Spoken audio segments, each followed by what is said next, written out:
¿Cómo están? Buenas noches. ¿Sí me escuchan? ¿Sí me escuchan? ¿Sí me ven? Muy bien. Pues vamos a comenzar con nuestra penúltima clase. Ya tengo grabando la clase. Vamos a revisar lo del entregable final. Sí les comunicaron que el entregable uno que se lo van a hacer llegar al profesor Aarón, ya no a mí. Hubo esa modificación por parte de la dirección. Y ya nada más sería la actividad uno, la actividad 2 que es del análisis del video de Beto, y el entregable final, que es lo voy a explicar ahorita brevemente. De él nada más ha entregado el señor Javier Macías, él sí ya lo entregó, y ustedes todavía no, pero todavía tienen plazo, sí. También habíamos quedado que de las personas que se integraron después se les iba a dar permiso de exponer, si están preparados para exponer.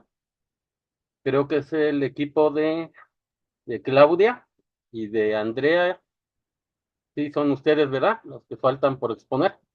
Sí, profe. Si están preparados, es el único equipo, ¿verdad? Que falta por exponer. Sí, Sí, Muy bien, ustedes me dicen cuando estén listos para exponer, si ya están listos, o quieren que explique primero lo del entregable final.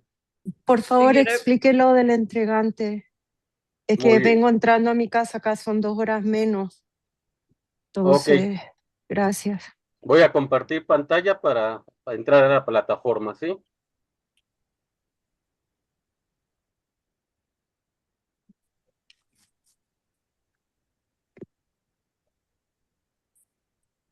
Muy bien, estoy aquí ya dentro de la plataforma, ¿sí la ven?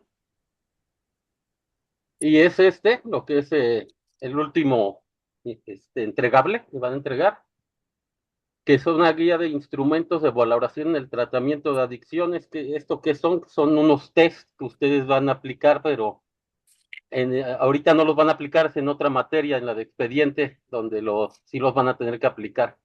Aquí lo que me interesa es que los conozcan, ¿sí? ¿Cuál es el objetivo? El alumno identificará y analizará las propiedades técnicas de los instrumentos de tamizaje y evaluación utilizados en los centros de tratamiento de adicciones. El propósito es que comprendan cuándo, cómo y para qué se aplica cada prueba dentro del proceso de atención y detección del trastorno dual. Estos instrumentos de evaluación ustedes siempre los van a aplicar cuando llegue un nuevo usuario, un doceavo, como le llaman, ¿sí? Siempre se los tienen que aplicar. La fase uno, investigación técnica y documental. ¿Qué quiere decir esto? Investiga y recopila los datos técnicos de los instrumentos señalados.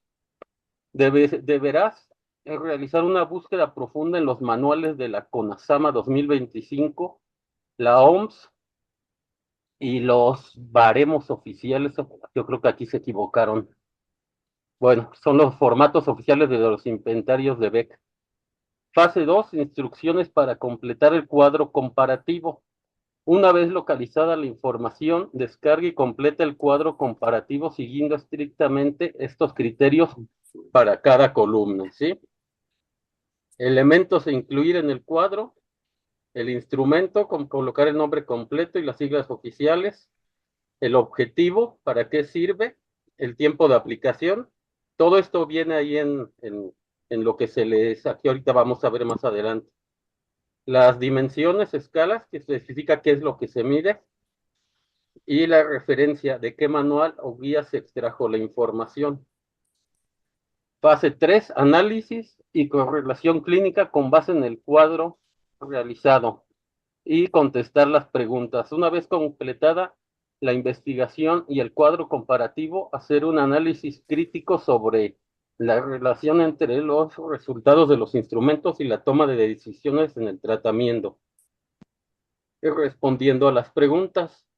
Fase 4, pues es lo que ya están acostumbrados, a escanear, a asegúrate que el documento sea legible, utilizar los formatos, Incluye tus conclusiones de al menos una hoja y cuidar ortografía, redacción y presentación, ¿sí?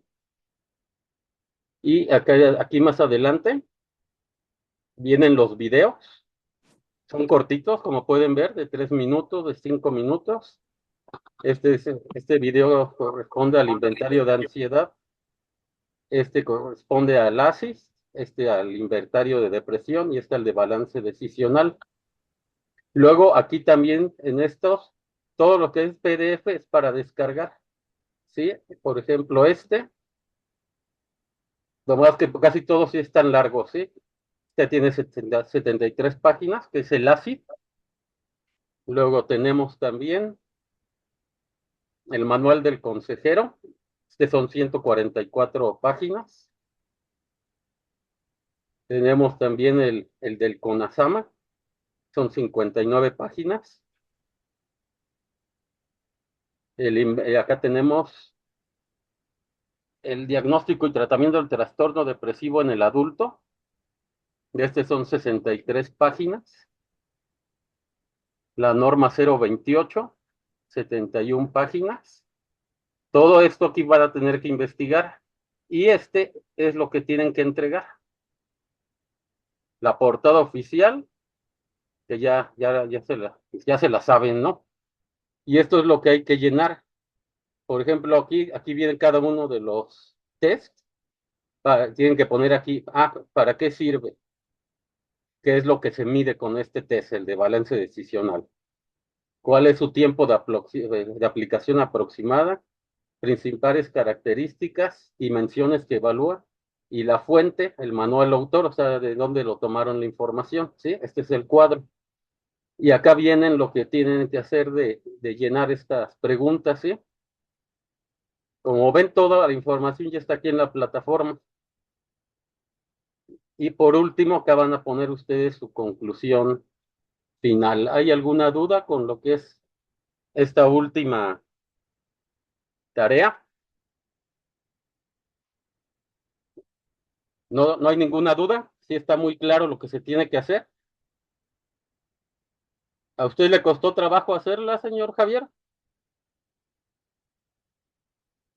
La verdad, buenas noches primero a todos. Fíjese, maestro, que no me costó trabajo.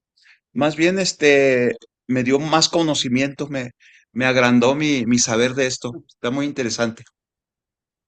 Sí, más que nada lo pesado es buscar toda la información, ¿no? Porque sí es mucha bibliografía.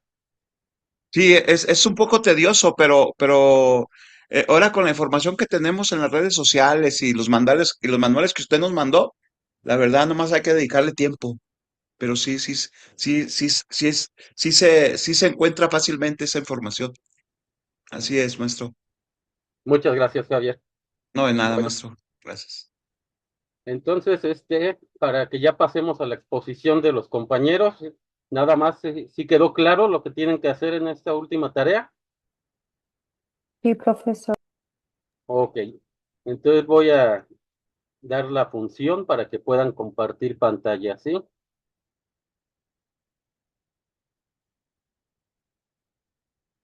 A ver, quienes vayan a exponer, fíjense si sí ya pueden compartir pantalla.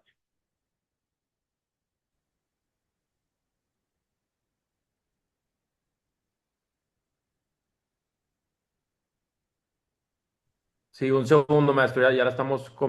Bueno, Claudia ya la va a compartir. Ok, Sí, ya se gracias. puede.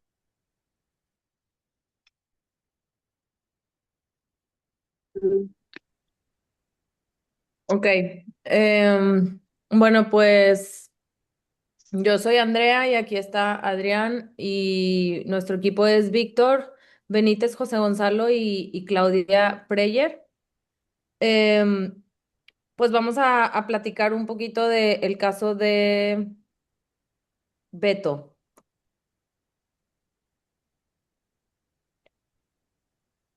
Ahí. El objetivo, pues, es analizar el abandono, el abuso y el entorno que influye en la vida de una persona, reflexionar si alguien con una infancia difícil puede cambiar o no. El video que vimos, pues digo, ya muchos saben, ¿verdad? Pero Pues es de una historia de un niño que de Beto, que a los 5 años, más bien a los 15 días de nacido, lo abandona su madre y se va a una casa hogar en donde pues lo abusan sexualmente, psicológicamente y físicamente en todos los aspectos y él acaba huyendo de casa. Y pues vive una infancia muy, muy difícil y nunca generó esta conexión importante que se tiene que tener desde el momento de que naces, ¿no? Que es principalmente es la conexión maternal. Muchas personas no tienen la conexión maternal por múltiples razones, pero debe de haber algún tipo de apego con algo, o sea, con alguien, más bien, una persona que lo cuide, que le dé ese tipo de amor a las personas, no necesariamente tiene que ser la madre. Y en este caso de Beto, pues nunca pudo obtener esto.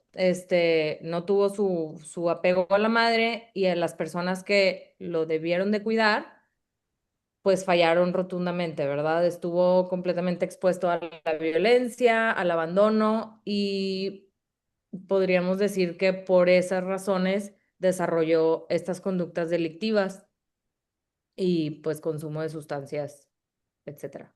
Em, en desde mi punto de vista, yo pienso que Beto es una persona que está tan traumada, o sea, tan expuesta al abuso y a falta de conexión y amor, que su cerebro literalmente se modificó. Este, de tal manera que poder generar un cambio sería sumamente difícil. Yo creo que sí podría cambiar, pero requiere intensa terapia y como desmoronar o desmenuzar el trauma para poder, pues como que renacer o sanar a ese niño interno que nunca tuvo amor, ¿verdad? Creo que el abandono y pues el abuso sí tienen el poder de formar tal cual o sea, las conductas de una persona para el futuro. Si desde muy chicos llevan, o sea, tienen ese tipo de exposición a ese tipo de violencia, creo que o sea, es demasiado difícil que una persona pueda cambiar para bien. Y bueno, creo que yo ya es todo. Ahora Adrián. Muy bien, compañera. Bueno, aquí está, tuvimos ahí un error, se repitió la pregunta, pero ¿qué pasó en la infancia de Beto? ¿Verdad? Hablando de la infancia y del trauma, como mencionó Andrea, pues ya sabemos la historia de Beto, ¿no? Que Beto fue abandonado a los 15 días, fue adoptado, donde lo abusaron de distintas maneras, física, sexual, estaba amarrado con el perro, como mencionaba, terminó siendo niño dragón. Aquí después de eso es cuando él empieza a pertenecer con gente que está asociada con el crimen. Y es donde empiezan pues a darle cierta función, donde Beto comienza a sentirse útil en su vida. Pasar de ser nada, de sentirse de ser nada y ser nadie y no tener ninguna conexión con nadie, no tener, no ser útil, pues pasó a ser útil, ¿no? Beto estaba encargado de robar a niños para, llevarlos a ciertos lugares donde él después se enteró que era para sacrificios, pero pues en su mente él los estaba salvando, ¿no? Porque él se creía esta fantasía, que él estaba rescatando a los niños, pensando en su infancia. Él dijo, no, pues no quiero que vivan lo que yo viví. Entonces lo rescataban rescataba a los niños de las calles y demás. Yo creo que esto, hace poco en una clase, no me acuerdo qué clase exactamente, estábamos hablando de las teorías del ser humano, ¿no? De Rousseau y de Maquiavelo. Estamos hablando que si el ser humano nacía, este, Bueno, por bueno por naturaleza. naturaleza y se corrompe con la sociedad, o nace malo por naturaleza. Y esto me pone a pensar mucho en esto, ¿no? Porque yo creo que el ser humano somos muy primitivos, somos muy de instintos también. Entonces, si Beto no tuvo nadie quien le enseñara desde su infancia, aunque estamos en una edad en la que cuando Beto sufría abuso, pues todavía no tiene la corteza prefrontal desarrollada, donde pues regula las emociones y demás.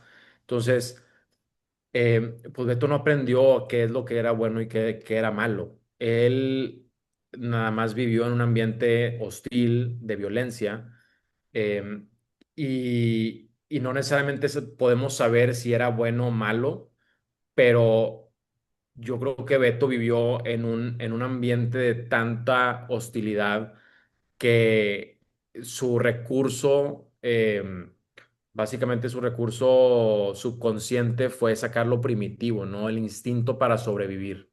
Entonces, de ahí es donde Beto, pues yo creo que empezó todo este trayecto en el crimen para sentirse que pertenecía, para sentir que tenía una conexión con alguien, sentirse útil, hasta que fue creciendo y fue teniendo cosas que nunca imaginó que tendría, viviendo en Polanco, autos, de cosas de lujo, que pues al final eso no era lo que su subconsciente le decía que necesitaba, ¿no? Él siempre realmente lo que quería era la conexión. Este, y bueno, eso es lo que habla de la influencia del trauma y un poco de mi reflexión sobre el caso.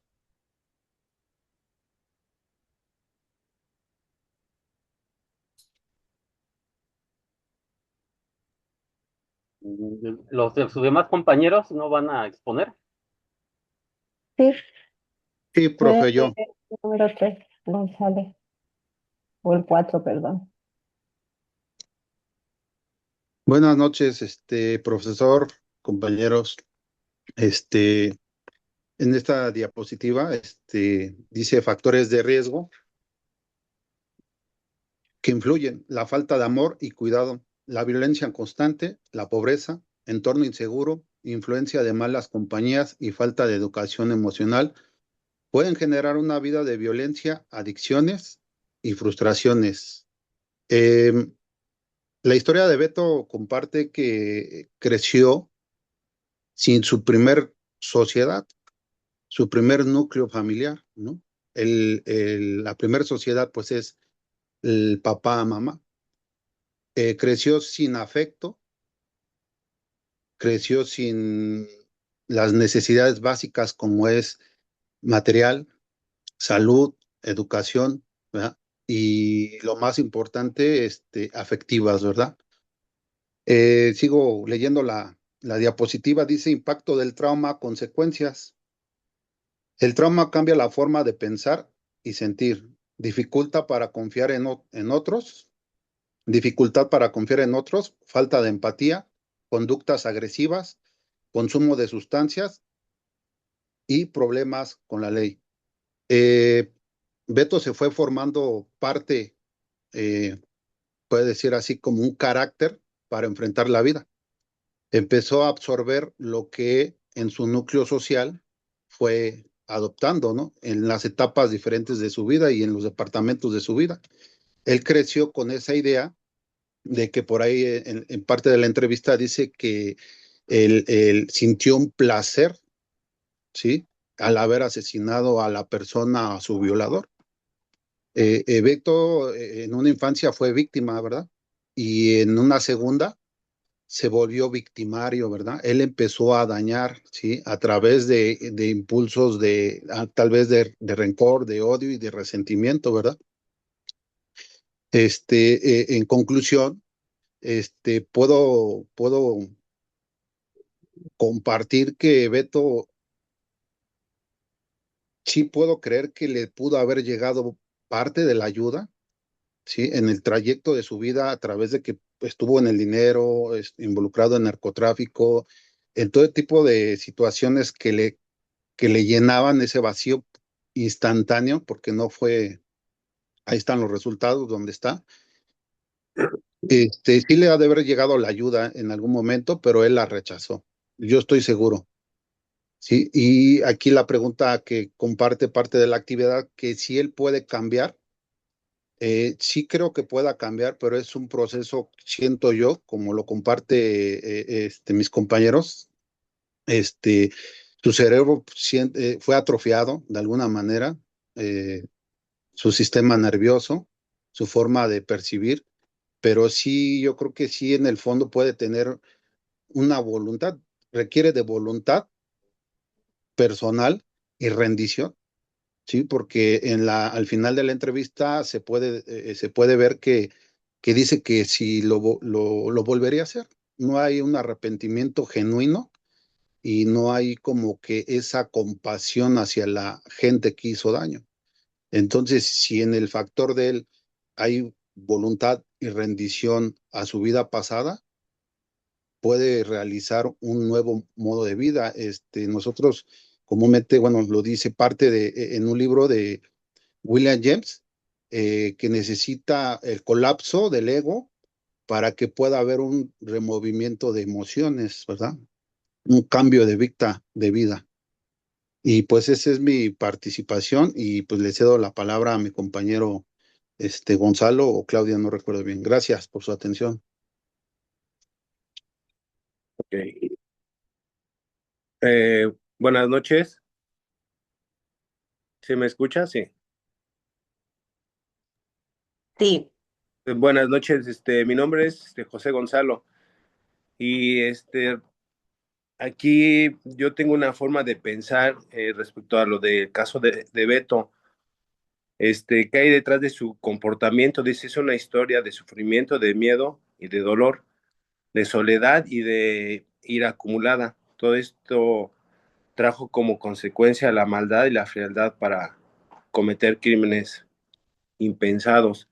Yo en mi forma de pensar, es muy personal, yo siento que él ya venía desde el vientre de su mamá, ya venía pues con el rechazo, cuando son, por ejemplo, embarazos no deseados o no sabemos cómo fue producto de una violación, no se sabe, pero yo considero que él ya venía pues ya marcado con una herida desde el vientre de su madre.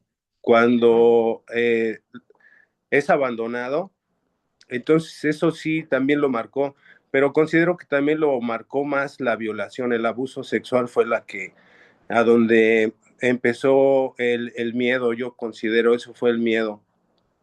Entonces el miedo tiene dos ramificaciones, el primero es te paraliza o te vuelve lleno de ira. Entonces considero que en el medio que él vivió, pues tenía que ser fuerte, tenía que demostrar valentía para poder sobrevivir a las calles. La injusticia, que también fue algo que lo marcó, pero yo siento que la herida más profunda es la del abuso sexual. Esta persona vivía con miedo, entonces de esa manera él no podía confiar en nadie. Considero que él no confiaba tampoco ni en él mismo. Entonces eso fue lo que lo llevó pues hasta cierto punto también a aislarse, o sea, no confiaba en nadie. Entonces, de la manera que él obtenía autos, dinero, pues eso no lo llenaba, no lo sentía pleno. Eh, Todo esto considero que era como que pues, son los síntomas más profundos y no era tanto el daño en la mente, sino en el alma. Entonces, era lo que por eso reaccionaba de esa manera. Y dice acá, una infancia difícil define toda la vida. No es una respuesta simple. Algunas personas repiten patrones y otras logran cambiar. En el caso de Beto, no existen las ganas de cambiar o ser mejor, porque él no sabe lo que es una vida sin crimen o sin drogas.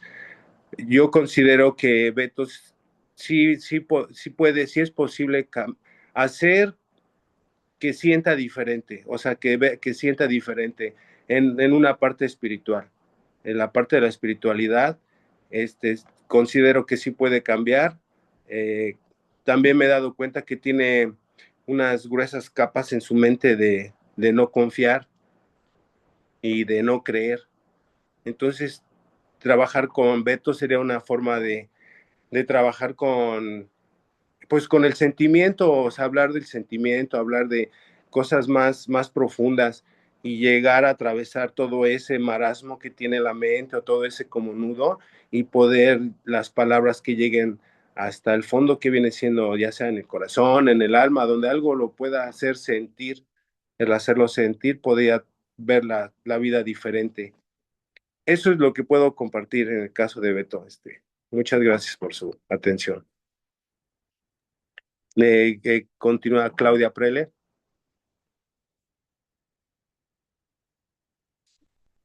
Hola, buenas noches a todos.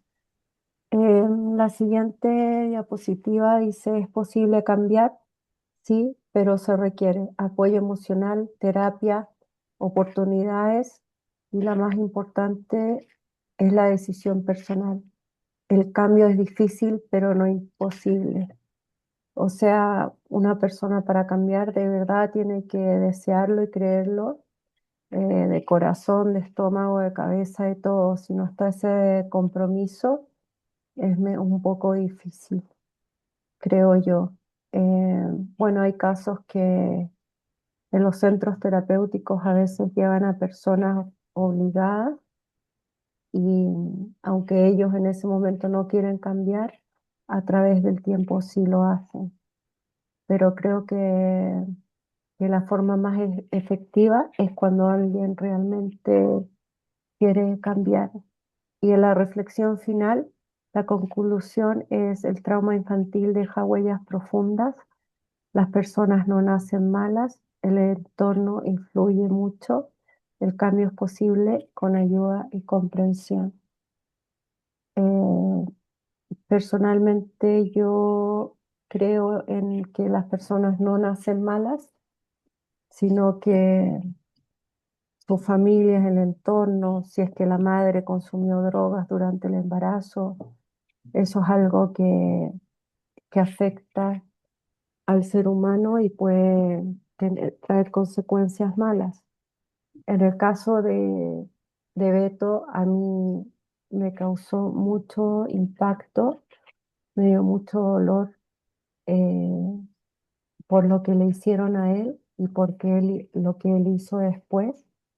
Eh, Me deja un poco también desilusionada en el ser humano porque de lo que podemos llegar a hacer, cosas impensables, o sea, en mi cabeza como que estaban, pero él lo graficó así tan, que se vio tan verdadero para mí que estuve así mal un par de horas porque yo tiendo a creer en el ser humano, a pensar que las personas son buenas y todo, pero cuando veo maldad así, igual me afecta.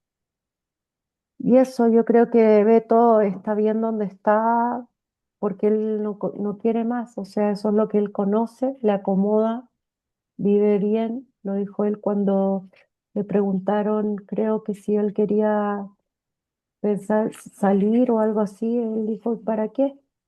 Si no tengo a nadie, acá estoy bien, ahora tengo lo que quiero, como, ando tranquilo. De vez en cuando se compra unas tenis buenas, no sé. Y eso también es bien triste. Pero eso lo quería compartir. No sé si alguno de mis compañeros quiere hacer una reflexión final sobre Beto.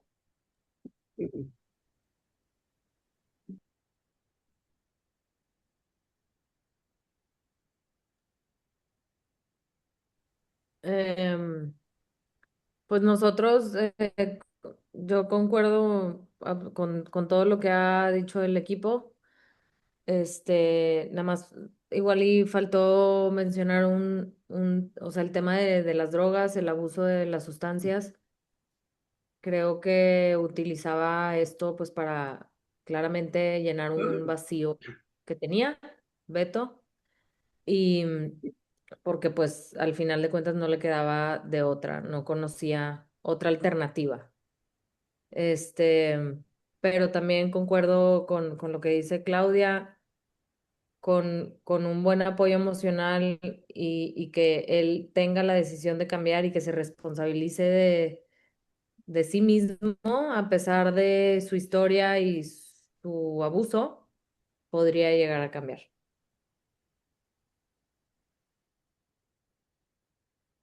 Bueno, muchísimas gracias. Un aplauso para los compañeros en una excelente exposición. Muchas gracias, profesor. No, gracias a ustedes. Se Gracias. ve que sí se tomaron su tiempo. Voy a quitar ya lo de compartir pantalla. Y levantó la mano Eva, y luego Diego y Marisol. Sí, Ah, adelante, Eva. no, profe, yo estaba aplaudiendo a los compañeros. Ah, ok. Pero muy Diego, bien, felicidades. ¿alguien más que quiera felicitarlos? Yo, Jennifer, muchas felicidades, chicos. Una muy bonita presentación y con mucho esfuerzo y dedicación. Muchas Muy bien. Gracias. gracias. Yo igual los quiero felicitar. Muy bonita su exposición. Señora Claudia, muy bonitas sus explicaciones. Muchas gracias. Lo único que les pido disculpa que en una repetí 2 veces lo mismo, pero se me fue. Perdón. Gracias, Claudia. Pues bueno, vamos a continuar con la cuarta y última unidad. Voy a compartirles pantalla y sí, vamos a esperar que sí terminemos hoy. Si no, todavía nos queda una clase el próximo jueves. Yo la quería ocupar la próxima para dar un repaso general. Ah, también como cambio me comentaron de allá de servicios escolares que el examen se va a aumentar en 10 preguntas más, o sea, va a ser de 40 preguntas de opción múltiple. Ya estoy trabajando en las otras 10 preguntas. ¿Sí? ¿Levantaste la mano, Jennifer? Sí, maestro, buenas noches. Disculpe, es que tenemos nuestra exposición lista. No sé si haya tiempo o a la próxima clase. Solo somos 2 participantes. Ah, si la tienen lista, déjenme, les doy otra vez la opción para que compartan. Sí, gracias.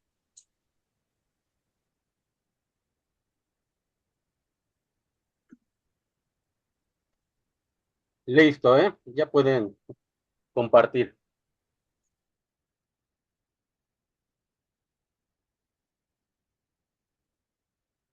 Mm.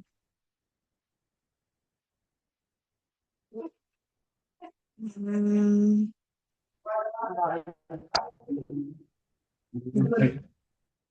¿Ya estás? Ok. Ah, share.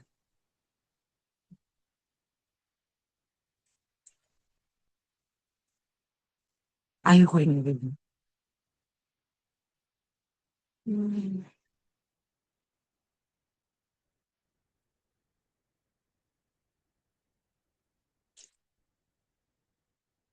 Listo.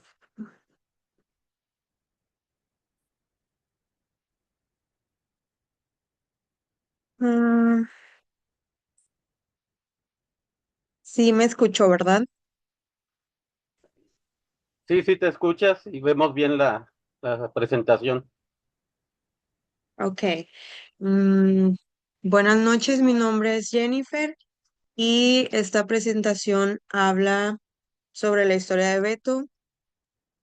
Beto, un hombre encarcelado que relata una infancia marcada por el abandono y la crueldad extrema, tras ser rechazado por su familia biológica y sufrir abusos en un hogar adoptivo.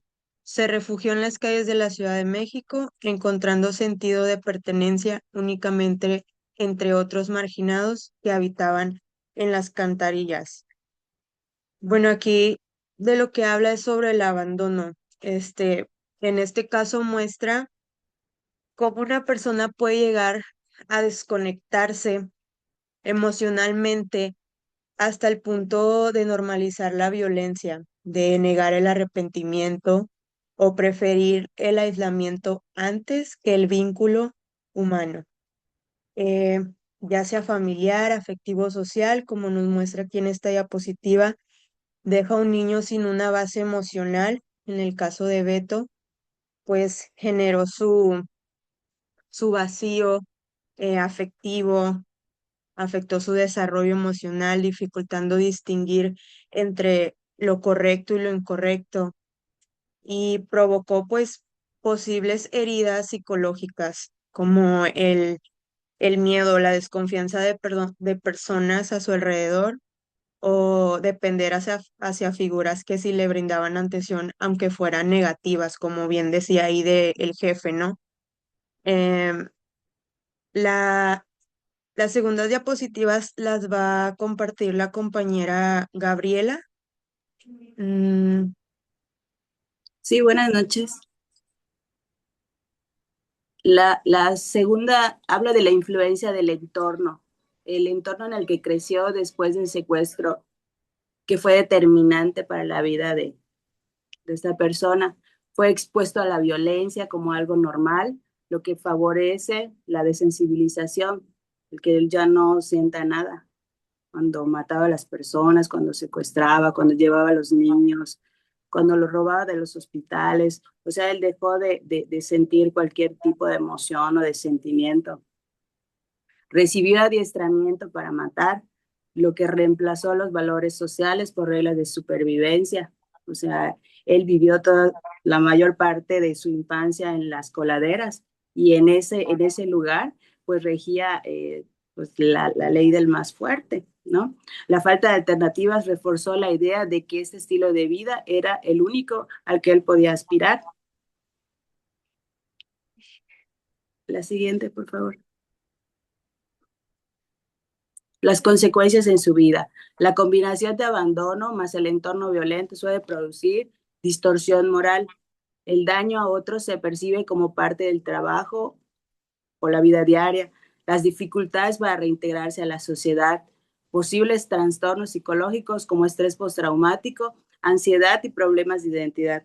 Bueno, yo hice un pequeño, es como que mi punto de vista acerca del tema, y dice que en el mundo millones de personas son víctimas de violencia en la infancia. Sin embargo, no todas terminan como criminales.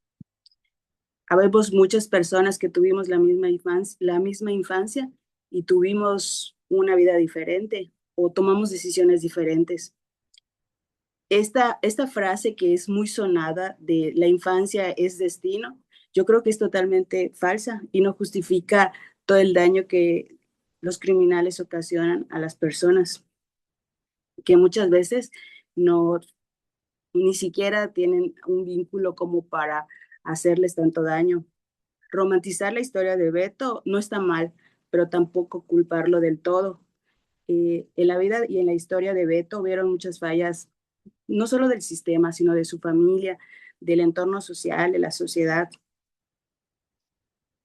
Y entendemos que un criminal no nace, ¿no? Tiene que haber una serie de valores que lo convierten en lo que es. Esa es mi apreciación. No sé si mi compañera quisiera dar un punto de vista para concluir. sí, claro, gracias, Gabriela. Este, para mí esto del caso de Beto es muy impactante, como pues un ser humano que fue arrancado muy temprano de las condiciones básicas, o sea, las condiciones básicas necesarias para desarrollarse emocionalmente de una manera, de una forma sana, eh, termina en extorsionando personas, haciendo daño, y como él dice, ¿no? Que él no se arrepiente de nada, como suele justificarse con ese entre comillas que dice que para que los demás niños no sufran lo que él vivió, ¿no? Entonces, para mí, eh, de mi parte sería todo. Gracias por escuchar.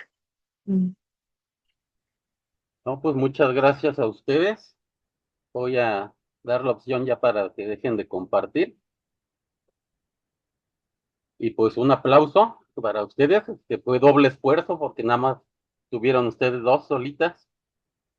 Muy bien, y lo que comentaba la licenciada Gabriela, efectivamente hay mucha gente que pues, puede tener esa infancia no tan dura y no necesariamente se vuelve criminal.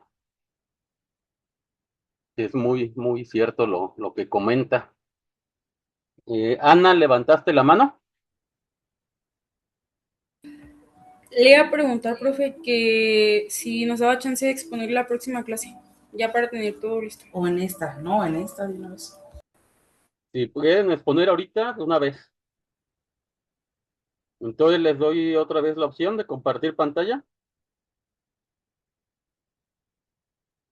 Hablen ahora o callen para siempre. No tenemos diapositivas. ¿No?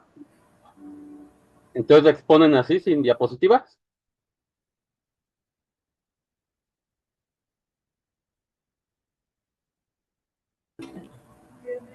Es que aquí en el grupo tenemos una cadena de oración y pues va a haber la música muy alta. Entonces exponen en la siguiente clase. Ok. Si nos da chance, sí, por favor. Bueno, sí. Entonces, ahora sí vamos a empezar con la última unidad del programa. Les comparto pantalla.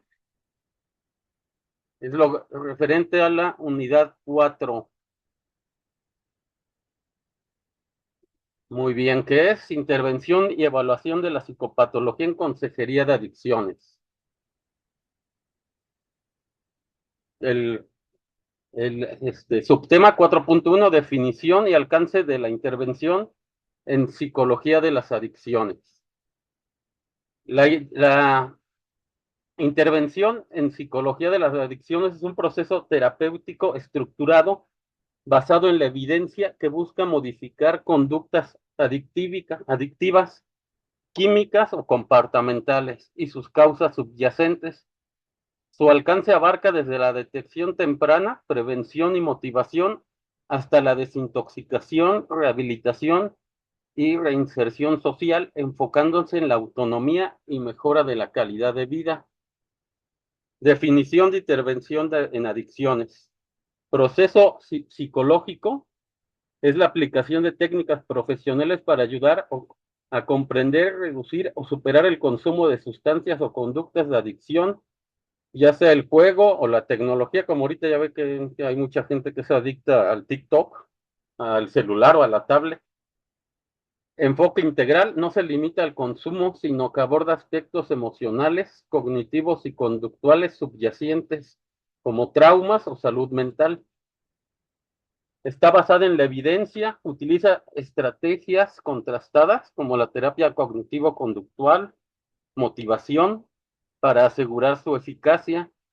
Tiene objetivos flexibles, aunque busca la abstinencia, actualmente incluye la reducción de riesgos y la mejora en la calidad de vida, adaptándose a las metas del paciente. Alcance de la intervención. El alcance de la intervención abarca diversas fases y áreas: prevención y detección, programas dirigidos a personas con factores de vulnerabilidad o síntomas iniciales. Esto es muy importante porque ustedes recuerden que ya están también haciendo esta certificación como preventores, no nada más como consejeros. O sea, ustedes van a tener que enfocarse también en hacer programas dirigidos a estas personas. Intervención en crisis, motivación, confrontar comportamientos destructivos y fomentar la disposición al cambio. Tratamiento activo, deshabituación. Terapia individual, trabajo personalizado para identificar desencadenantes y desarrollar habilidades de afrontamiento. Terapia grupal, intercambio de experiencias, apoyo mutuo y mejora de habilidades sociales.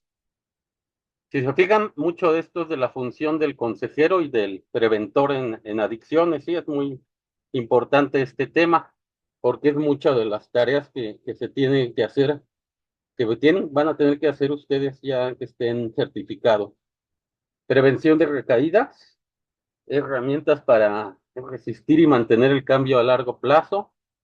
la reinserción social, reconstrucción de la vida personal, laboral y familiar del paciente, bueno, del usuario.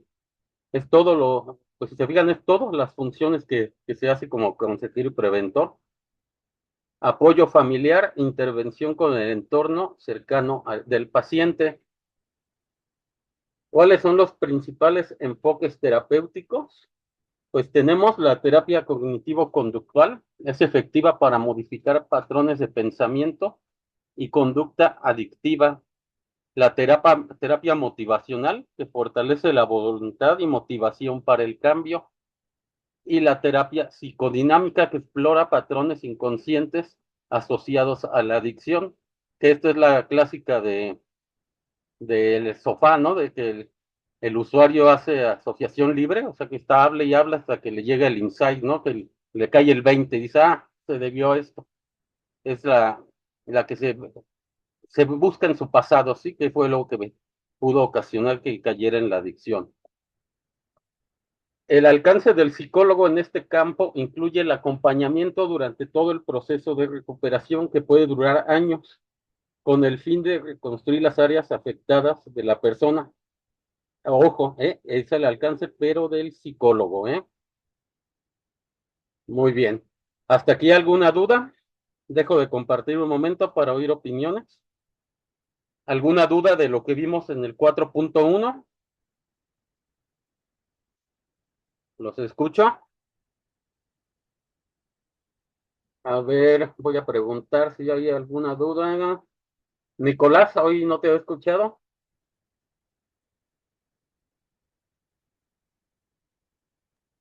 No, profe, hasta ahorita bien, gracias.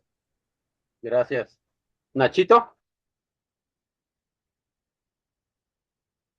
Sí, buenas noches. Bueno, Solo para corroborar, entonces esta parte de la intervención y de la prevención se centra más en la parte del tratamiento de la dependencia psicológica, ya ve que por lo general, además de la dependencia física, que es la adaptación a la droga, está la dependencia psicológica o la dependencia emocional, que pues es el deseo, ya sea porque favorece las experiencias positivas o porque rehuye las reacciones negativas, ¿no? Supongo que esta parte se centra más en la parte emocional, creo.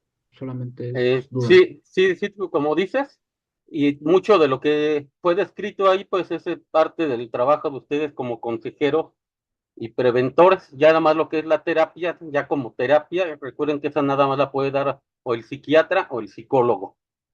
No la pueden dar ni padrinos ni consejeros. Ustedes pueden aconsejar, pero no dar una terapia como tal, eso solamente el psicólogo clínico.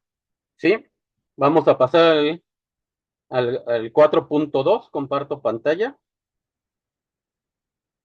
No se me desesperen, ya ahorita en unos 10 minutos les doy sus 5 minutos para que se echen su café o que quieran, o si quieren ir al baño. 4.2, historia y evolución de la intervención en drogodependencias. La historia y evolución de la intervención en drogodependencias ha transitado desde modelos meramente punitivos y de marginación hacia enfoques terapéuticos integrales, biopsicosociales y de reducción de daños. La adicción ha pasado de ser considerada un vicio moral a ser entendida como una enfermedad crónica del cerebro con componentes sociales y psicológicos. Antecedentes del castigo a la custodia, inicios del siglo XX a los años 60, estaba el modelo punitivo. Inicialmente el consumo de drogas se abordaba mediante el derecho penal. El objetivo era la persecución, el aislamiento y la limpieza social, o sea, como pueden ver, era castigo. El modelo de custodia, los adictos eran recluidos en cárceles o instituciones psiquiátricas sin un tratamiento efectivo, enfocándose solo en la contención física durante la abstinencia forzosa. Aquí en México tuvimos el caso, bueno, como les digo, ustedes están muy chavos, no sé si llegaron a oír hablar de la Castañeda, un psiquiátrico que fue muy famoso, que era muy, los tenían en unas condiciones completamente deshumanizadas a los internos. Hasta hay un grupo de rock que pues, se llama así en español, La Castañeda, que tomó el nombre de ese lugar. Luego tenemos el surgimiento de modelos terapéuticos en los 60s y en los 80s. Comunidades terapéuticas surgidas hacia finales de los 50s y consolidadas en los 60s propusieron un entorno residencial estructurado para la rehabilitación a largo plazo, 6 meses a más de un año, basado en la ayuda mutua. Si se fijan, ya es como muchas de las comunidades terapéuticas trabajan hoy en día. Luego tenemos el modelo Minnesota, desarrollado en Estados Unidos, que instructuvo la perspectiva de que la adicción es una enfermedad crónica tratable, no solo un defecto de carácter, incorporando la ayuda mutua al estilo de AA con un equipo multidisciplinario. ¿Qué quiere decir esto, equipo multidisciplinario? Pues que integra médico, integra trabajador social, consejeros, preventores, psicólogos. También tenemos la farmacología temprana, comienza el uso de metadona para estabilizar a pacientes dependientes de opioides. Como ustedes saben, pues ya ahorita se ocupa la naltrexona. Luego tenemos un cambio de paradigma. ¿Qué es un paradigma? Es un modelo que se tenía y que cambia de repente, ¿sí? Así muy, pues puede ser muy drástico o poco a poco, sí, pero se va cambiando una idea. Tenemos la crisis de la heroína y la reducción de daños en 1980 y en los 90, un enfoque biopsicosocial. Se consolida la idea de que la adicción involucra factores biológicos, psicológicos y sociales, requiriendo un enfoque integral. Acuérdense que vimos lo de los modelos, ¿sí se acuerdan? Que vimos el humanista, el cognitivo, que vimos también el psicodinámico y el médico, que dijimos que teníamos que tomar de todos los enfoques para poder explicar, ¿no? La enfermedad y de esa misma forma ayudar. Reducción de daños ante el aumento de muertes por sobredosis y VIH, SIDA, heroína, surge la necesidad de minimizar los daños asociados al consumo, incluso si la persona no abandona las drogas inmediatamente. Esto incluye programas de intercambio de agujas y salas de consumo supervisado. No sé si ustedes sí han oído hablar de esas salas de consumo supervisado, que son, se les proporciona, hay hasta enfermeras, se les proporcionan, ahora sí que se oye loco, ¿no? Que se les ayuda a que se droguen ahí para evitar problemas de enfermedades. Si no me equivoco, aquí en México nada más había una, no recuerdo si en Tijuana o en Mexicali, y hasta hay un video en YouTube, si lo pueden buscar, la clausuraron y creo que ya estaba otra vez en funcionamiento. No recuerdo bien, pero en algunos otros países sí es muy común estas salas. Luego tenemos la era moderna. Ah, perdón, se me pasó. Que ya es un tratamiento integral y sintéticos del 2000 a la actualidad. Profesionalización, los tratamientos se basan en evidencia científica, combinando desintoxicación, deshabituación, rehabilitación y reinserción social. Nuevas adicciones, la intervención evoluciona para tratar la adicción a sustancias sintéticas, nuevas drogas y adicciones comportamentales como el juego, los ludópatas o la tecnología. Enfoque centrado en la persona, se utilizan modelos transteóricos, etapas del cambio, precontemplación a mantenimiento. Esto es lo que es la teoría del cambio de Di Clemente y Prochaska. Esa la van a ver, no me acuerdo si con el profesor Aarón, esa teoría, o si ya la vieron, pero siempre se ve ese modelo del cambio, ¿sí? De la etapa de la precontemplación es cuando uno sabe que está uno mal, que quiere uno cambiar, pero no pasamos a la acción, que ya es cuando empezamos a tomar medidas para cambiar. Y luego tenemos fases actuales de la intervención. El tratamiento moderno de adicciones se estructura generalmente en 4 fases vitales: desintoxicación, eliminación de la sustancia del organismo físico, deshabituación, ruptura de los hábitos de consumo y conducta, rehabilitación, reestructuración de la vida del paciente, psicología y habilidades, y reinserción, integración social y laboral. Resumen de la evolución, antes, pues se perseguía, se castigaba y se excluía, o sea, se mandaba al ostracismo, ¿no? A la persona. Ahora se tiene una prevención y un tratamiento y una reinserción, ¿sí? Bueno, vamos a ver un poquitito para todos aquellos que les gusta mucho la filosofía de doble A. Yo tengo que serles sincero, yo no comulgo mucho con doble A, con su doctrina, pero sí respeto que hay gente que sí está muy, pues, concuerda mucho con ellos, ¿sí? Yo más que nada la crítica que siempre he hecho, voy a dejar compartir tantito, que es se supone que uno tiene que cerrar ciclos y hay mucha gente que deja de consumir, pero se vuelve adicta al grupo. Y sin el grupo ya no puede vivir, ya no funciona. Y si deja de asistir al grupo, entonces se puede volver a recaer. Ese es un debate que se tiene, lo teníamos mucho en la carrera en psicología, porque se supone que tú para que no seas adicto debes cerrar el ciclo, o sea, no debes de ser adicto a nada. Y se ha demostrado mucho que en doble A se da eso, o sea, que pues, se vuelven adictos al grupo y no pueden ya vivir sin el grupo. Dejan de fiestas familiares o alguna situación que tengan por estar en el grupo. Me gustaría escuchar su opinión, qué es lo que opinan. Pues yo sé que de aquí a lo mejor hay muchos que sí son muy afanes a la doctrina de doble A. Y es respetable, ¿eh? Es respetable. ¿Sí, Nachito? Sí, buenas noches. Eh, Efectivamente, a mí me pasó que cuando salí del segundo proceso, pues ya venía como recaído y yo no quería salir. Yo recuerdo que no quería salir, pero pues me tocó y eh, sí hubo como una dependencia al comienzo al grupo porque era cualquier situación de estrés o cualquier mínima situación que mi mente interpretara como factor de riesgo era correr a mi agrupación, a mi comunidad terapéutica. Eh, pero al día de hoy, pues no es una herramienta de que ya considere pues necesaria o fundamental, ¿no? Es como voy, pero por por el sentido de pertenencia que logro encontrar ahí. O sea, si voy no es porque me sienta estresado, es porque digo, tengo ganas de ir un rato.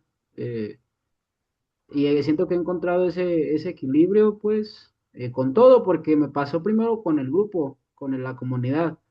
Ya después me pasó con la iglesia, de que pues me comencé a, a ser adicto a la iglesia, a ir todos los días, a todo momento estar con los temas de la Biblia.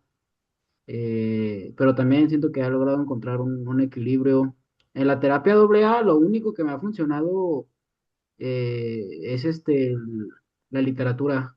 El grupo como tal, no. La literatura es lo que me ha funcionado. Y ya, siento yo que es nada más encontrar un equilibrio, porque a mí sí me pasó cuando yo salí del segundo tratamiento. Pero pues ahí ya estamos haciendo la lucha. Gracias, Nachito. Sí, como comentas, yo, por ejemplo, donde estuve, había un chavillo que él sí, pues yo lo comparo como con no sé si han oído hablar del síndrome de Estocolmo, de que los secuestradores, a los que son secuestrados, sí defienden ya luego a los que los secuestraron y llegan hasta a tener relaciones con ellos, de amorío. Así este chavillo siempre quería, ya él ya había salido, pero quería estar ahí quería seguir. Era ya como una dependencia completa ahí al grupo. Jennifer y luego Nicolás levantaron la mano. Sí, buenas noches.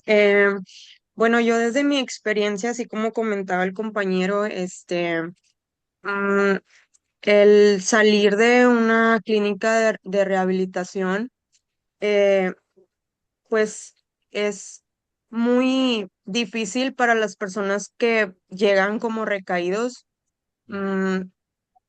porque llega un punto en el que tienes temor, ¿no? Te da el temor el volver a ese entorno donde tú estabas, donde yo estaba, ¿no? Este, volver al mismo lugar donde se consumía tanto las personas como las sustancias.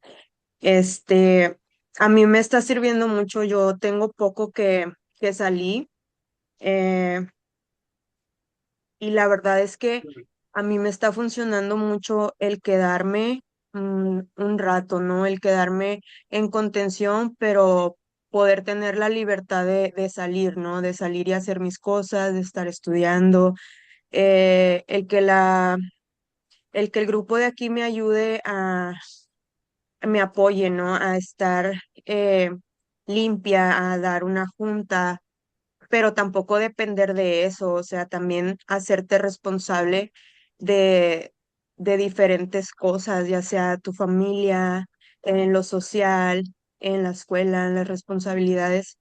Y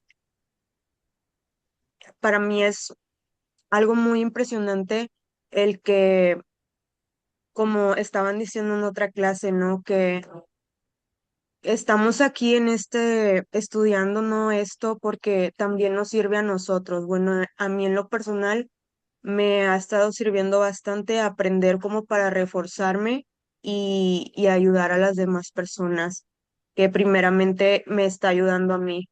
Y pues es todo. Gracias, Jennifer. Nicolás y luego Jesús, y ya luego tomamos un descanso.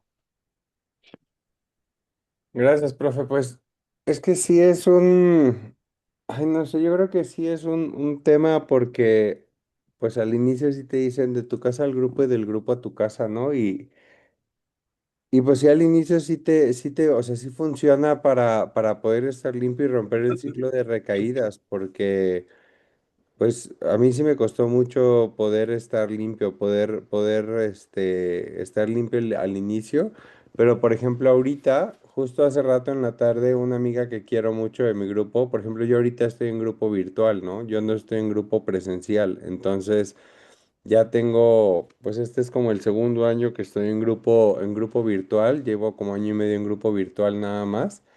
Y está cañón porque muchos compañeros así de, pues eso no sirve, no debería, las juntas tienes que venir a puras juntas presenciales, ¿no? Y está muy chistoso como es como muy cerrada la mente. Y ahorita hace rato, justo en la tarde, una compañera que quiero muchísimo, una amiga de Guadalajara de mi grupo, me dice, ¿qué onda, bebé? ¿Cómo estás? Porque hace mucho que no te ven juntas y no te ven reuniones y no sé qué. Y le digo, amiga, pues es que, o sea, estoy bien, estoy así, sigo con mis pasos y todo, pero pues ahorita entre semanas solo puedo los miércoles y, y los fines de semana entro, pero a la de las mañanas, porque pues estoy con la certificación, los lunes estudio cábala, los miércoles acaso un día y pues ya así como que el ir a las juntas, pues no, ya no, o sea, ya no me da ahorita la vida con lo que traigo, ¿no? Y sí es importante, creo, también hacer otras cosas y me gustó mucho ahorita lo que decía Nachito, como pues porque requiera o porque quiera conectar o no y no tener eniatitis, ¿no? No tener esta necesidad de todo el tiempo porque pues no también hay más vida. Sí, sí, sí, tienes razón, Nicolás. ¿Y Jesús, habías levantado la mano? Sí, yo concuerdo con los compañeros porque hasta el día de hoy estoy sirviendo en una agrupación y claro, ¿verdad? No es lo mismo estar 24/7 en una sala que como decía la compañera, a mí ya se me da la oportunidad de salir, de trabajar, de estudiar y claro que el enfermo necesita un lugar en donde desfogar las emociones, lo que carga diariamente. Entonces, pues sí, no se genera una dependencia, ¿verdad? De primero sí te alejas de fiestas, de reuniones, ¿no? Incluso de la misma familia, porque muchas veces en la familia está la recaída, ¿verdad? Muchas veces en el círculo familiar se encuentra la recaída, entonces sí uno se debe de alejar de los red flags que uno mismo mira en las cosas, profe. Gracias, Jesús.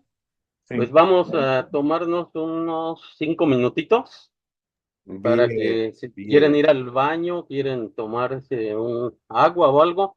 ¿Cómo No. 5, profe? ¿Cómo 5? Bueno, 7 minutos. ¿Cómo 7, profe? ¿Cómo que descuentos?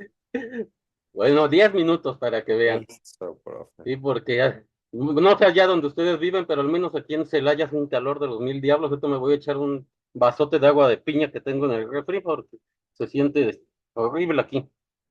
Bueno, entonces los veo, son 9:09 a las 9:19. ¿Sí? Ok, Ah, profe, disfrute su vaso de agua. Gracias.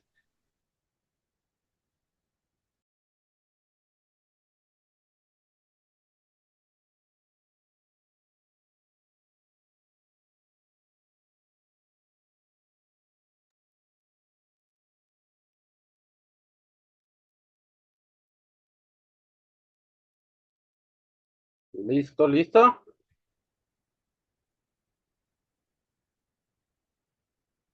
¿Ya se despabilaron un poco? Muy bien, vamos a continuar. Voy a empezar a compartir pantalla.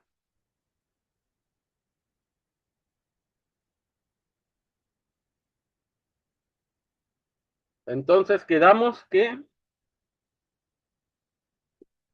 habíamos visto lo de que íbamos a ver la historia de doble A, ¿sí? Muy bien, entonces,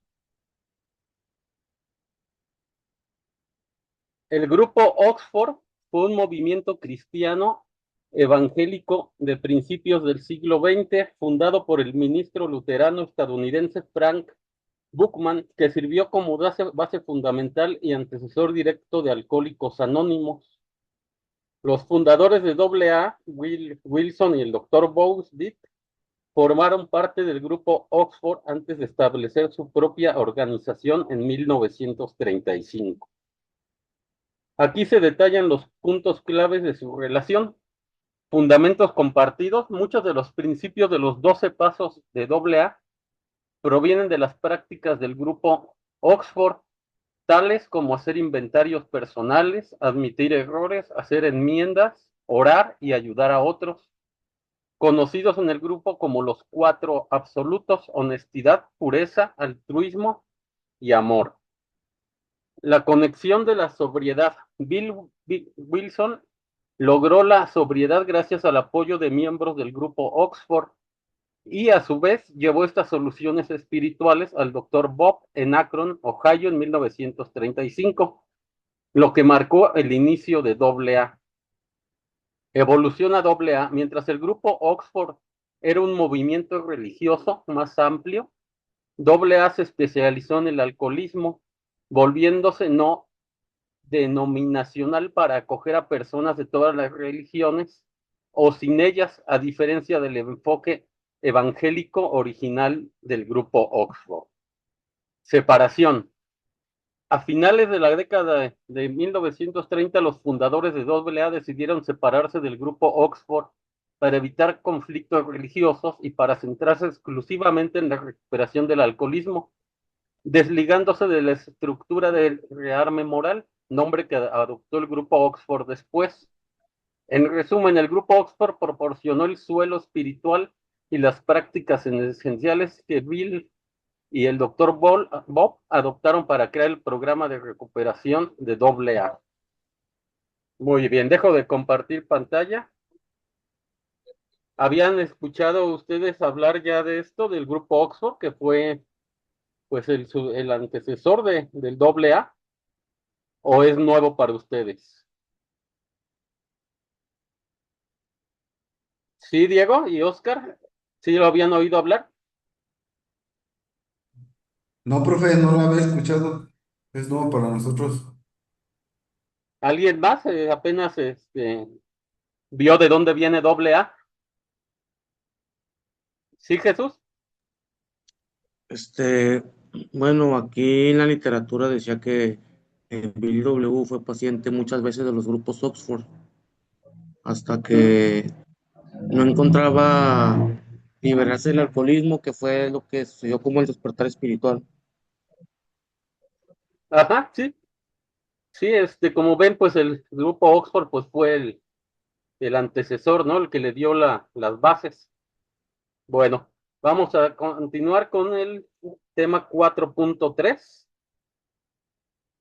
Comparto otra vez pantalla. Si sienten que voy muy rápido, me dicen, ¿sí? 4.3, ¿sí? Que son los principios éticos y deontológicos en la intervención de las adicciones. Muy bien.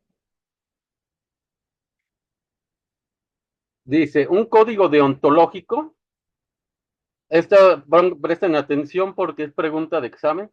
Es un documento que establece el conjunto de principios, valores y normas éticas que regulan el ejercicio de una profesión específica. Es un marco obligatorio de buenas prácticas, comúnmente gestionado por colegios profesionales, que garantiza la responsabilidad, la dignidad profesional y el comportamiento ético frente a los usuarios, ¿sí? O sea, es un documento, este. Todas las especialidades y carreras, todas, ya sea contaduría, contadores, ingenieros, todos tienen un código deontológico, ¿sí? Que es donde vienen sus valores, su código de ética, ¿sí? Características principales. Su, su objetivo es regular el comportamiento profesional para evitar competencia desleal, garantizar la calidad del servicio y proteger el prestigio de la profesión. Contenido. Incluye deberes, derechos y normas de conducta que los profesionales deben seguir. Obligatoriedad. Su cumplimiento es exigible a todos los miembros de un colegio profesional. Como les digo, ustedes va a ser un código deontológico de consejeros y preventores, funcionando a veces con autoridad disciplinaria. Naturaleza. Se basa en normas morales y éticas, no necesariamente en la ley positiva, aunque a menudo es reconocido por los colegios profesionales. Yo la verdad desconozco si aquí en México haya alguna federación de consejeros y preventores en adicciones que abarque pues a todos los que se han certificado de esta certificación, porque por ejemplo hay pues colegios de arquitectos, hay colegios de médicos. Por ejemplo, en mi caso, yo estuve en la Federación Mexicana de Técnicos de Rayos X y estuve en la Federación Mexicana de Técnicos de Laboratorio Clínico y en la de Psicólogos Sociales, pero desconozco si haya, y ahí en ese tipo de federaciones es donde se hacen los códigos entre miembros de ellos, pero no sé aquí si haya, a nivel aquí en el país, si haya una que abarque a todos los consejeros, porque sí estaría bien que se hiciera una federación de consejeros en todo el país y se hiciera un código deontológico de consejeros y preventores. Bueno, continúo y ahorita platicamos sobre eso. Muy bien, vamos a ver qué es la ética. La ética es una rama de la filosofía que estudia la moral, analizando el comportamiento humano para establecer lo que es correcto, lo que es incorrecto, lo que es justo o virtuoso. Su objetivo es orientar las acciones hacia el bien, la felicidad y la justicia, basándose en valores y principios que regulan la conducta social. ¿Y qué es la moral? La moral es el conjunto de normas, valores, costumbres y creencias aceptadas en una sociedad que guían la conducta individual y grupal, defendiendo lo que es correcto, bueno o aceptable. Actúa como un código de conducta que regula las relaciones humanas y varía según la época y la cultura. ¿Qué quiere decir esto? Que la moral puede variar dependiendo de la cultura o de la época. Voy a dejar de compartir un momentito. Aquí, como ejemplo, les voy a dar dos. Hay en algunas tribus de allá del África, a las niñas se les somete a un procedimiento que se le llama no recuerdo ahorita el nombre técnico. El caso es que les cortan el clítoris cuando están chiquitas.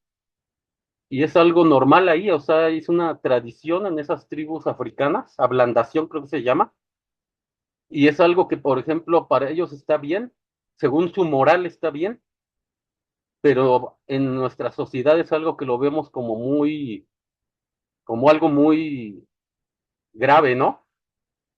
Otro ejemplo, ¿saben ustedes qué es el derecho de pernada? No, el derecho de pernada, de hecho, Pancho Villa es producto de un derecho de pernada. ¿Han llegado a ver la película de Mel Gibson, Corazón Valiente, que es la historia de William Wallace allá en Escocia? Si recuerdan, él, cuando la mujer con la que se iba a casar, tenía que pasar la primer noche con el mero mero. Eso es el derecho de pernada. Antes, aquí en México, en las haciendas, cuando iba a haber una boda, se supone que ponía todo para la fiesta el hacendado, pero la primer noche la tenía que pasar con él, no con el esposo. La mujer tenía que estar con el hacendado. Ese era un derecho de pernada. Y les comparto esto, Pancho Villa él nació producto de eso. Es algo que hoy en día lo vemos como qué barbaridad, ¿no? Es como si me fuera a casar y mi patrón, no, ¿sabes qué? Yo voy a pasar con tu mujer la primera noche. Pero antes, como ven, moralmente era bien visto. O sea, por eso es de que la moral es diferente que la ética. La ética estudia esa moral, pero esa moral puede que esté mal. Es porque, como les digo, varía dependiendo del año, de la cultura. Me gustaría oír su opinión con respecto a estos dos casos. Sí, Nachito, ¿levantaste la mano? Sí, eh, no me acuerdo si en la primera tarea, creo que fue la primera tarea que usted nos dejó del mapa mental. Me acuerdo que había visto un video que narraba el concepto de normalidad y de la normalidad, de cómo eh, la normalidad es un concepto construido por toda la sociedad, ¿no? Por las personas que conforman una comunidad o la sociedad, que pues puede ser cuestionado o que puede ser modificado, a fin de cuentas, pero pues es construido por la misma sociedad, no por uno. Eh, eh, y creo que es lo mismo aquí con la ética, con la moral, ¿no? A lo mejor cada quien tiene como un pensamiento propio, acorde a su subjetividad, acorde a sus valores, a su educación en casa. eh, y siento que pues eso es subjetivo, pero pues sí tiene que haber como esa regulación o esa ley que regule o que garantice cierta seguridad, ¿no? Porque ya cuando un pensamiento subjetivo termina en una transgresión o termina en algo que afecte ya a la sociedad o que pues, no le haga bien a la sociedad, ya es ahí cuando se cruza el límite, ¿no? Pienso yo así, no sé si esté yo lo correcto. Sí, sí, ¿sí habían oído hablar de lo que era el derecho de pernada y la ablandación o no? Sí,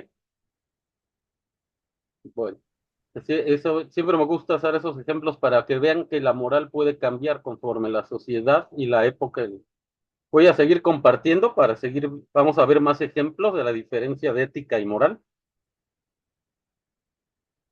Comparto otra vez. Bueno, ya vimos lo de la moral. La principal diferencia es que la moral es el conjunto de normas, costumbres y valores aceptados por un grupo social que guían el comportamiento diario. Es lo que les decía como en la ablandación, que esos grupos allá de África pues lo ven normal. Mientras que la ética es la reflexión teórica, racional e individual sobre por qué esos comportamientos son correctos o incorrectos. La moral es práctica, qué hacer, y la ética es reflexiva, por qué hacerlo. Ejemplos de diferencia entre ética versus moral. Por ejemplo, el aborto. Una moral religiosa puede prohibirlo, es inmoral, una reflexión ética puede considerar situaciones de riesgo de vida o libertad de la mujer para decidir. ¿Sí lo notan? Este ejemplo de la diferencia de la ética y de la moral. Costumbres. Antiguamente era inmoral que las mujeres usaran pantalones. Hoy es aceptado. La ética analiza cómo la justicia social evoluciona y supera los prejuicios. Si recuerdan también, hasta hace no varias décadas, la mujer no tenía tampoco derecho a votar. Verdad, la moral dice, di la verdad, norma aprendida, pero la ética analiza si mentir para salvar una vida es justificable, principio reflexivo. Sí, aquí en este caso puede que tengamos que mentir, ¿no? Para salvar a lo mejor a alguna persona. Esto es lo que nos diría la ética. Y la moral nos dice que no, que siempre hay que decir la verdad. El respeto a la autoridad. En la moral, en muchas sociedades, el respeto a la autoridad es una norma moral y desobedecer una figura de autoridad, como un padre, profesor o jefe, puede ser visto como inmoral. La ética reflexionaría sobre cuándo es moralmente correcto desobedecer a una autoridad. Por ejemplo, si una autoridad está dando una orden que es injusta, ¿es ético desobedecerla, a pesar de que pueda ser moralmente inapropiado según las normas sociales? Aquí, pues, un claro ejemplo sería un soldado de la Alemania nazi, que la moral le diría que tiene que obedecer a superior, pero si es una persona ética, diría, no, pues, ¿por qué voy a obedecer esa orden de matar niños nomás porque me están ordenando? ¿Sí está quedando claro la diferencia entre moral y ética? Moral y ética. Muy bien, vamos a discutir un poquito de esto y ahorita pasamos al 4.4. Entonces sí quedó claro lo que es la moral y la ética, ya con los ejemplos que vimos. A ver quién ha participado, va. O sea, ya voy a agarrar a 3. Eric, Ana, Iris y Saúl. Hoy no los hemos escuchado, queremos escucharlos.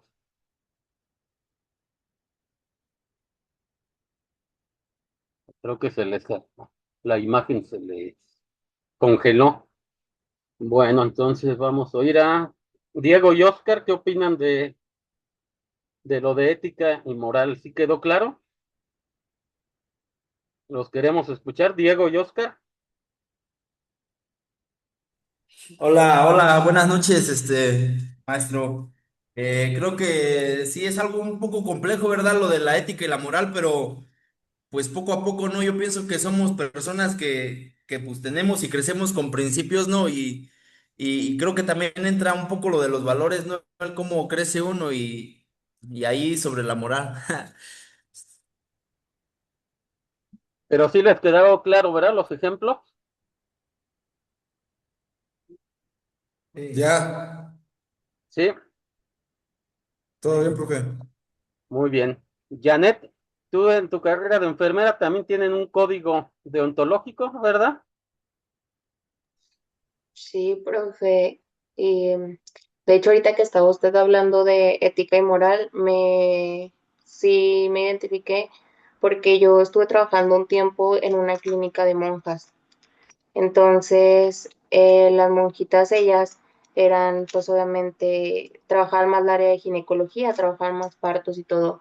Y habían personas que obviamente nos tocaba que llegaban porque querían abortar la realidad de las cosas, o sea, no querían al bebé. Y pues las monjitas se van contra la pared porque, pues, óigame, Dios dio la vida, ¿cómo van a hacer eso? Entonces, los médicos, las monjitas tenían horarios a las 7 de la mañana y a las 6 de la tarde para ir a misa. Ellas se salían del hospital y pues iban a misa. Y esas horas, esa hora en la mañana y esa hora en la tarde, era la que aprovechaban los médicos para meter las personas que iban a abortar. Entonces, las monjitas pues no se percataban, lo tomaban como un legrado. Pero eran temas así que ante la moral y la ética, pues eran dos temas muy diferentes en el mismo lugar, porque era la religión contra la vida, pues había mujeres, a mí me tocó un caso de una señora que vivía de la vida galante, vaya, de esta manera lo utilizó, y pues obviamente ya no le convenía tener un bebé, pues o sea, no le iba a dar la vida, una calidad de vida buena. Entonces, pero ante las religiosas, pues estás mal, eres una inculta, eres todo, la mujer más señalada del mundo, yo creo, ante los ojos de ellas. Sin embargo, pues es tema y cuestionamiento, yo creo que de cada persona. Obviamente nada más es buscar el lugar en ese aspecto, en las áreas de salud, vaya.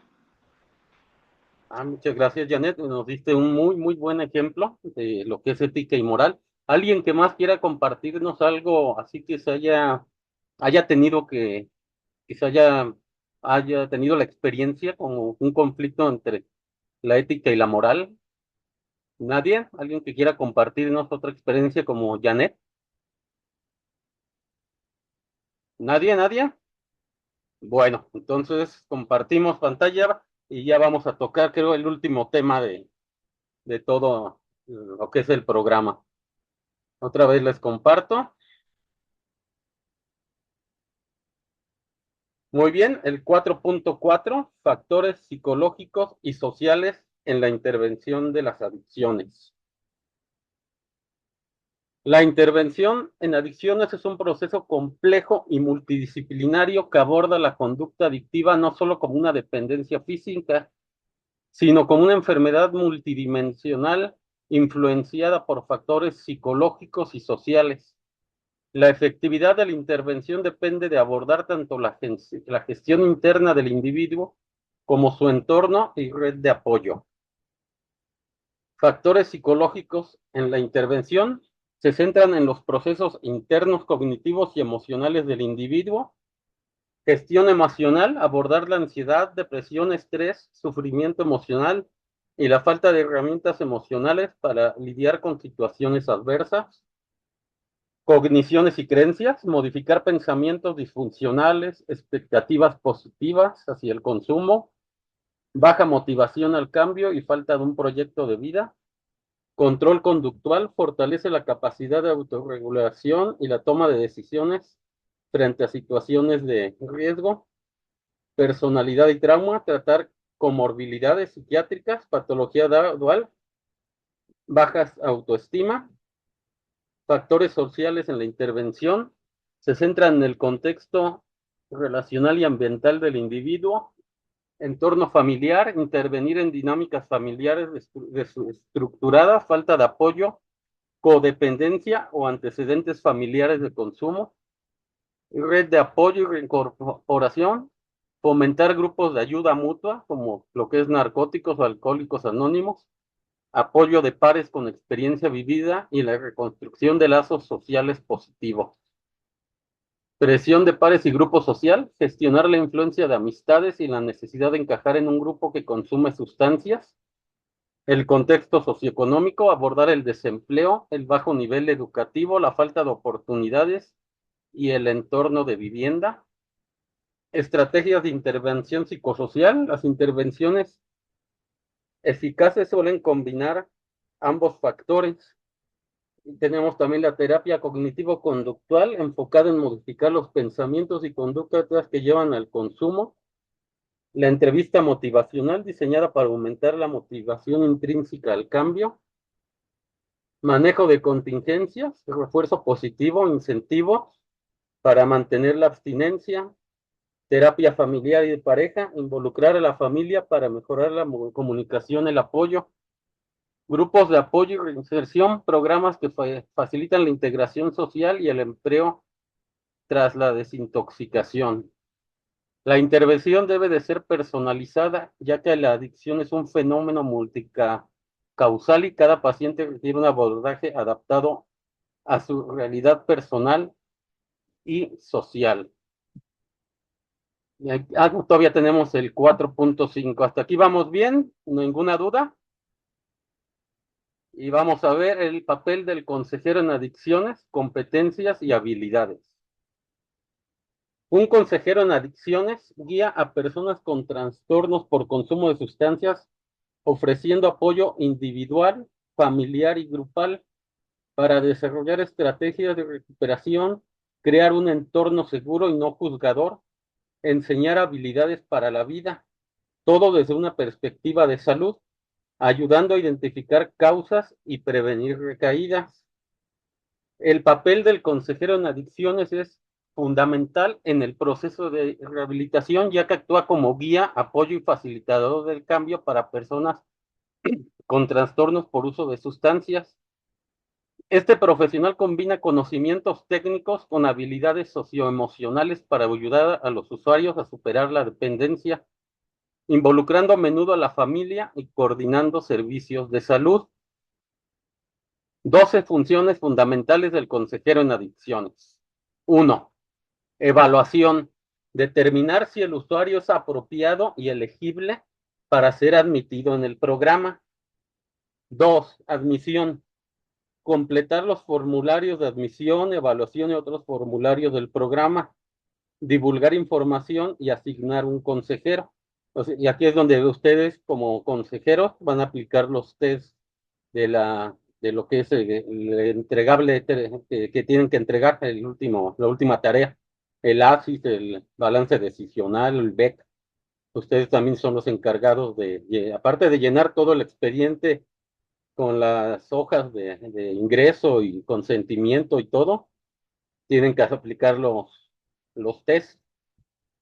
3. Orientación. Describir al usuario los objetivos del programa, las reglas de conducta y las infracciones que pueden dar lugar a medidas disciplinarias o al despido del programa. 4. Evaluación. Identificación y evaluación de las fortalezas, debilidades, problemas y necesidades del usuario para desarrollar un plan de tratamiento. Esto suele ser el resultado de una combinación de entrevistas específicas y pruebas psicométricas. Planificación del tratamiento. 5. Identificar y clasificar los problemas que requieren solución, establecer objetivos consensuados a corto y largo plazo y decidir el proceso de tratamiento y los recursos que se utilizarán. Un plan de recuperación se basa en la evaluación y es el resultado de una negociación entre el usuario y el consejero para asegurar que el plan se adapte a las necesidades individuales. 6. Consejería. Básicamente la relación en la que el consejero ayuda al usuario a movilizar recursos para resolver su problema y o modificar actitudes y valores. 7. Gestión de casos. Saber cómo reunir servicios, agencias y recursos externos para ayudar al usuario a recuperarse y alcanzar otros objetivos del plan de tratamiento. O sea que tienen que saber cuándo, pues, a lo mejor tengan que canalizar con un trabajador social, por ejemplo, o con un psiquiatra o con un psicólogo. 8. Intervención en crisis. Saber cómo responder a las necesidades de un abusador de alcohol y o otras drogas durante una angustia emocional y o física aguda que amenaza con comprometer o destruir el esfuerzo de rehabilitación. O sea, es como dar primeros auxilios, ¿no? En una intervención en crisis, primeros auxilios psicológicos. 9. Educación del usuario. La educación que apoya la recuperación de la adicción al alcohol y las drogas se puede brindar de diversas maneras. Se puede realizar una secuencia de clases formales o se pueden utilizar recursos educativos externos. 10. Referencia. Identificar las necesidades de un usuario que no pueden ser satisfechas por el consejero y ayudar al usuario a acceder a los sistemas de apoyo y recursos comunitarios disponibles. 11. Informes y mantenimiento de registro. Pues todo esto tiene que ver con el expediente clínico. Registrar los resultados del tratamiento, redactar informes, notas de progreso, resúmenes de alta y otros datos relacionados con el usuario. 12. Consulta. En relación con el personal interno o con profesionales externos para asegurar una atención integral y de calidad al usuario. Implica reuniones para discusión, toma de decisiones y planificación. Habilidades socioemocionales claves para un desempeño eficaz. El consejero debe poseer las siguientes habilidades. Tiene que ser empático, empatía y compasión, conectar genuinamente sin juzgar, escucha activa, entender las emociones subyacentes, no solo las palabras, tienen que también saber interpretar corporalmente a la persona. Por ejemplo, una persona que está a la defensiva, por lo general tiene los brazos cruzados. y evita la mirada directa. Esas son las personas, o sea, ustedes van a aprender a leer a la persona. Autocontrol y resiliencia, van a gestionar el estrés para evitar el desgaste profesional.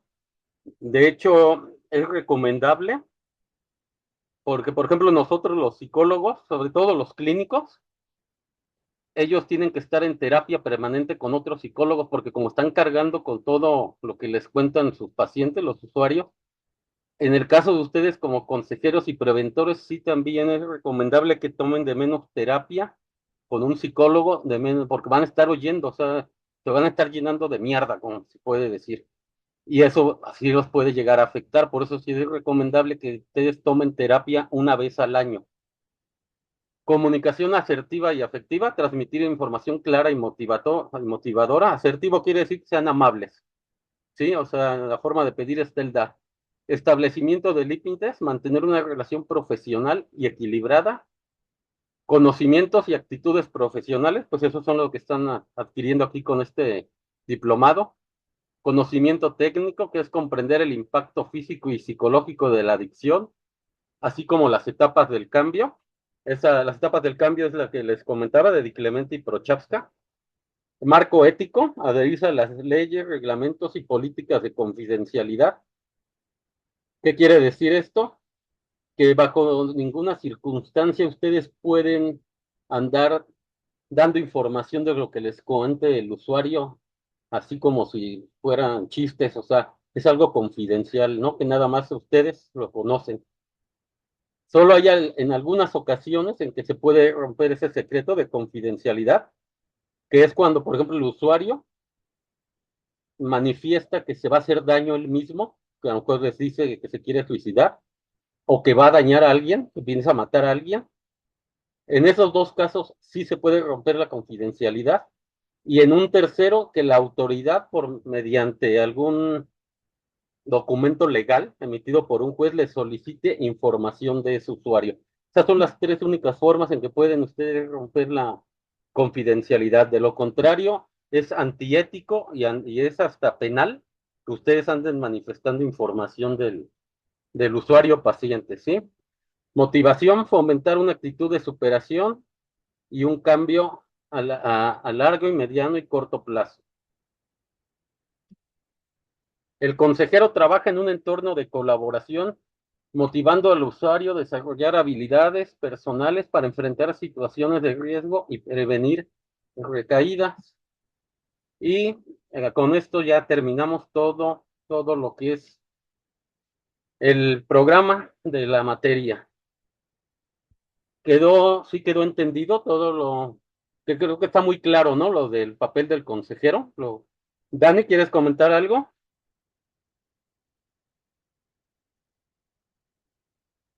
¿Te escuchamos, Dani? Disculpe, profesor. Yo la duda que tenía era sobre lo que estaba diciendo hace rato de la ética y la moral. ¿Sí?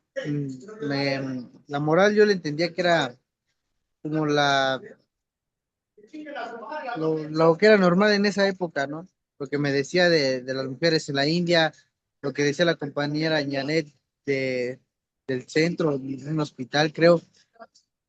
Y la ética, no sé qué tenga que ver ahí, profesor. Que la ética estudia si está correctamente hecho eso que te dicta la moral y puede variar en el contexto ya sea de histórico o del lugar.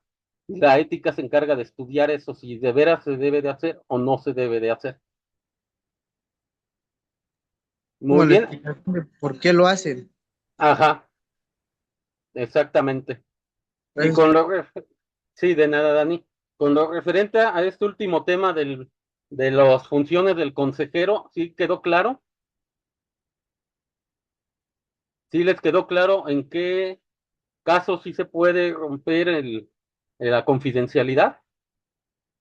A ver, Eva, dime en qué casos se puede romper la confidencialidad. En el caso de que la persona manifieste que quiere atentar con su vida o la de otros, y por cuando una institución legal pues pide como que se pues un reporte o algo así. Muy bien, Eva. Pues ya para ir cerrando, quiero oír con qué se quedan el día de hoy con esta clase. A ver, unas personas que no hayan hablado. Luis Velasco, ¿con qué te quedas de esta clase?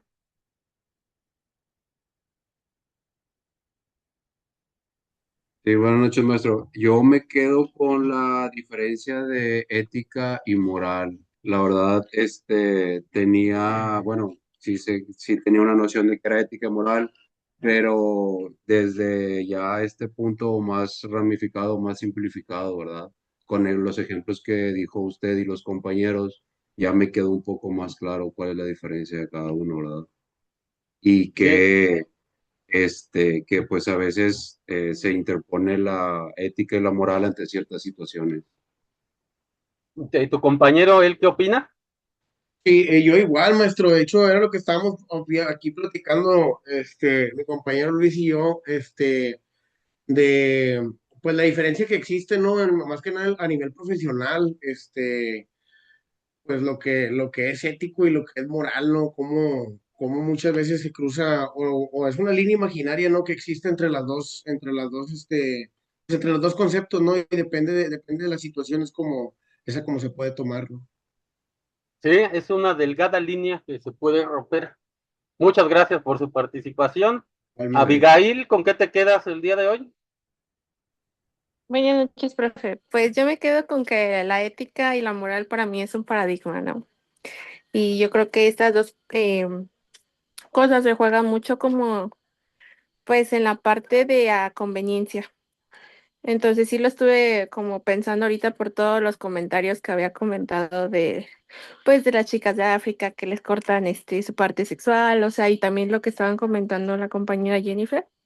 Entonces, pues para mí sí es algo muy versátil, en donde pues cada quien lo ocupa a su conveniencia y como debe de ser, de acuerdo a lo que se nos ha estipulado como a nosotros, ya sea por valores, por la creencia, por la cultura, por la zona. Entonces, pues yo creo que como consejeros también tenemos muchas cosas que empezar a contemplar dentro de la cultura y no solamente lo que nosotros tenemos como información, sino que también lo que el paciente puede estar pues viviendo.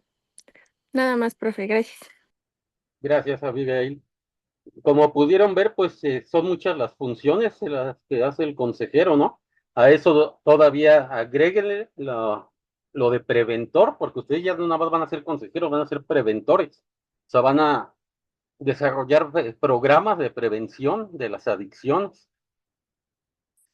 Siento que a lo mejor pues se aburrieron un poco con bueno, siempre se hace una presentación larga de diapositivas, pero creo que sí les quedó claro de su función de ustedes como consejeros, sus límites que tienen. Creo que les quedó claro lo que es la ética y la moral y creo que pues se tocaron todos los temas, todo lo que marca el programa. La próxima semana que tenemos la última clase vamos a hacer un resumen de todos los temas de las 4 unidades para que les sirva para el examen y va a exponer el otro equipo. Y ya para cerrar, ya nada más me gustaría oír a Edgar Sampeiro, no lo he oído hoy, ni a Antonio Ontiveros. Empieza Edgar, ¿con qué te quedas? Y luego Antonio y ya, con esto ya cerramos. Adelante, Edgar Sampeiro. Buenas noches, profe. Pues Bueno, ahí va sumando el aprendizaje, aprendiendo, pues que yo en mi agrupación pues no había escuchado eso de la filosofía de AA, de lo que comentaba de la ética y la moral, y pues lo de prevención, lo del consejero, ahí vamos sumando. perfecto. Y Antonio, ¿con qué te quedas?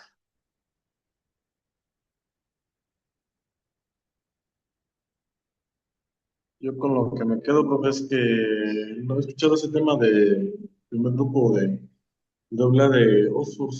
No, a pesar de que a veces pongo el de doble A, no lo había visto en ninguno de las tradiciones ni en los capítulos.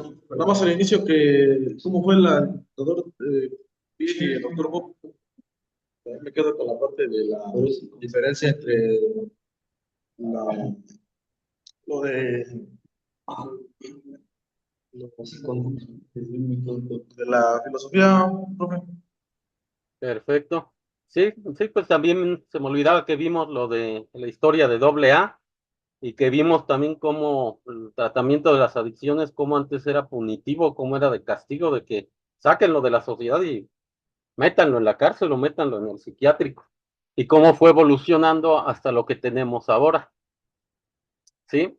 No se les olvide que todas esas presentaciones están en la plataforma de las 4 unidades y esta clase está siendo grabada y va a ser subida mañana. Y pues bueno, pues no me queda más que darle las gracias por su atención, por haber estado aquí, haber estado participando y pues les deseo una excelente semana. Yo estoy al tanto de sus trabajos que están subiendo, hoy estuve calificando muchos. Y pues ahorita de entregable, la tarea final nada más había entregado Javier, no sé si ahorita ya entregó alguien más. Y yo voy a estar al pendiente para pues, checarlo, ¿sí? Recuerden que si les devuelvo alguna es porque faltó algo. Ahí yo siempre les pongo un mensaje donde les digo, te faltó esto, ¿sí? Y pues por mi parte sería todo. Yo les deseo una excelente noche y que la pasen muy bien y que tengan un bonito fin de semana muy caluroso. Muchas gracias, Gracias, profe. igualmente. Gracias. Buenas noches. Gracias, maestro. Gracias, Buenas buenas noches. noches a Gracias, todos. buenas noches. Buenas noches. Gracias.